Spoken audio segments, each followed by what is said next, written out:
What is going on, guys? Hayzink here. Welcome back to the channel for another Dislyte video. So in today's video we are going to be going over hollobattle one more time. We're going to be talking about things that can help you get success in this mode and hopefully get you more wins and more points for your club. Okay, now we're going to go into the hollobattle menu. We're going to take a look at everything, how you set up your teams, everything like that, and this could be something that can really start you off on the right foot. Okay, now my team last time was quite intimidating looking and I only got one attack. Okay, now I want to get attacks because if I get attacks and I defend them, I get more points. Okay, so I'm going to try this time putting out a team that isn't quite as intimidating as the previous team I've put out. So what I've done is I've already gone in and I've changed my characters just a little bit, and we're going to take a look at that just now.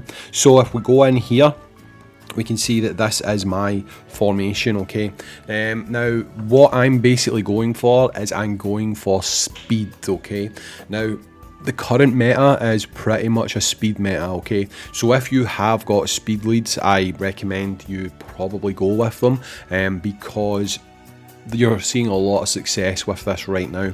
So what I'm actually going for in this team is on the first team, I've gone with Ollie as my lead because he's got a 25% speed boost. Not only that, he's also got a protection spell that if people try and target who I've now swapped it to, which is obviously going to be, well, I just did it there, so like Chloe. We've got Chloe in there. Previously I was running this team with Hades in that slot, and I think that people just don't like Hades. They struggle to deal with Hades, so they decided not to attack me. I think people underestimate Chloe a little bit because you can kill her if you focus correctly, but with this team Ollie's going to keep Chloe alive, and I do feel that this team is going to do some decent work. Okay, now if you also look at this team, you'll obviously notice I've got Sienna on there.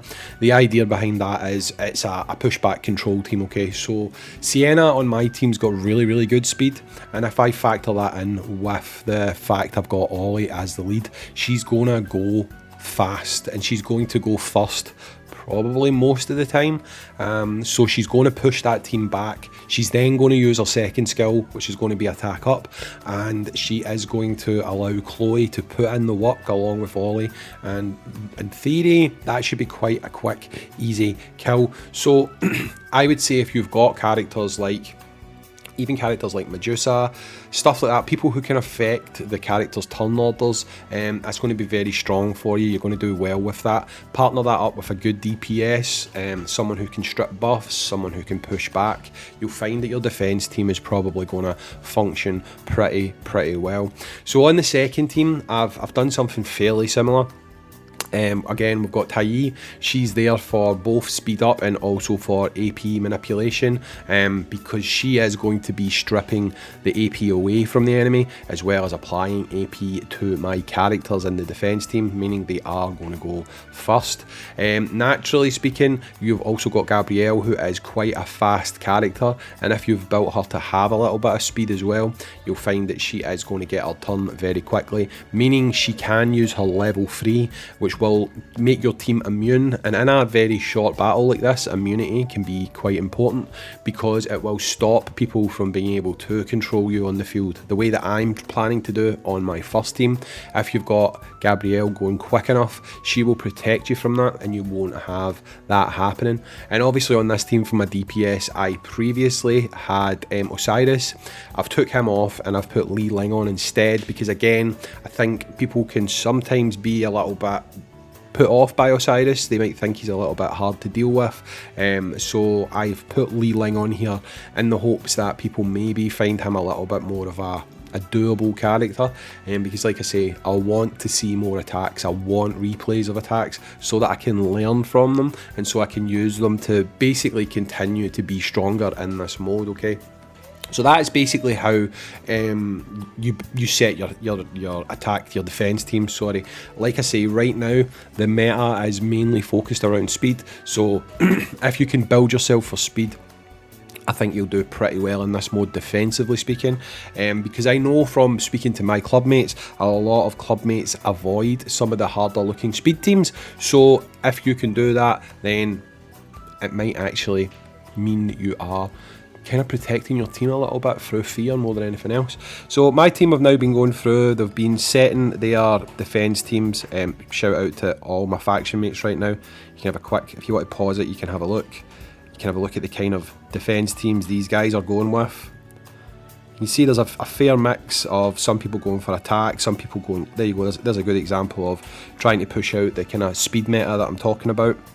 So all of that goes pretty well. Now, when you are attacking, like I say, you can really apply the same logic. You can go with a speed team, but depending on your setup, you can also alter your relics. Okay, now what I would say is for this mode, people are going to try and status affect you right out the gate. Okay, their teams will be set up to have someone going who's maybe going to apply freeze, who's going to apply defense down, attack down, that type of stuff. Okay, so if you are someone who is a little bit more flexible with your relics, you can quickly put on a set of relics that might start you off with resist right out the gate. That way you're not going to be susceptible to a lot of these different effects. But if you have built your team a bit differently, you can obviously go in with like high resistance builds and stuff like that. So it could be pretty good for you. It could be pretty good for you to have different sets of equipment that you can change on the fly. And obviously, if you guys are not already aware, you can actually do that through the relic system. You go to here. If you long press that, what you can do is you can make presets, okay? And if you make presets, what that'll do for you is it will mean that if you quickly want to change a set to just do a quick attack for a team that you think you could beat with a slight alteration, just use one of your presets, flick that preset onto your characters you're attacking with, and it might provide you with that little bit of protection you need to avoid a lot of these status effects, you know. It could be something that could really help you get over the line in this mode.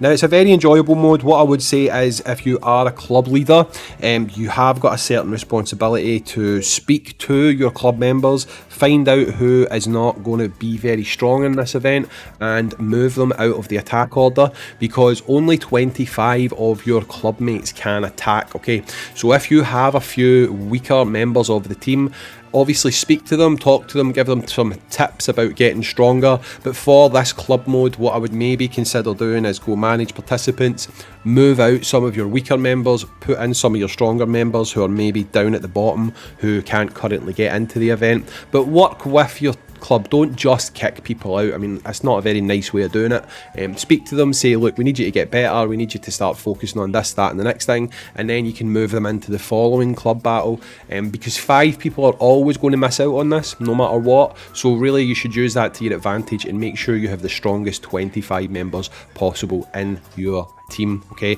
Because when it comes down to it, these rewards are fairly decent. They are really going to help you just from doing club battles. I've spent all my tokens, as you can see, this week, and I'm still sitting on 965 of these club tokens. So doing this is really going to help you out. It's really going to help you to get some of these more rare items. It's also going to help you reach level 7, and you can start buying these shimmer fragments and maybe, just maybe, have a little bit of luck in the shimmer records. But anyway guys, that's it from me. I've been Hayzink, thanks for watching, and I'll catch you in the next Dislyte video. Peace out dudes, see you later, bye.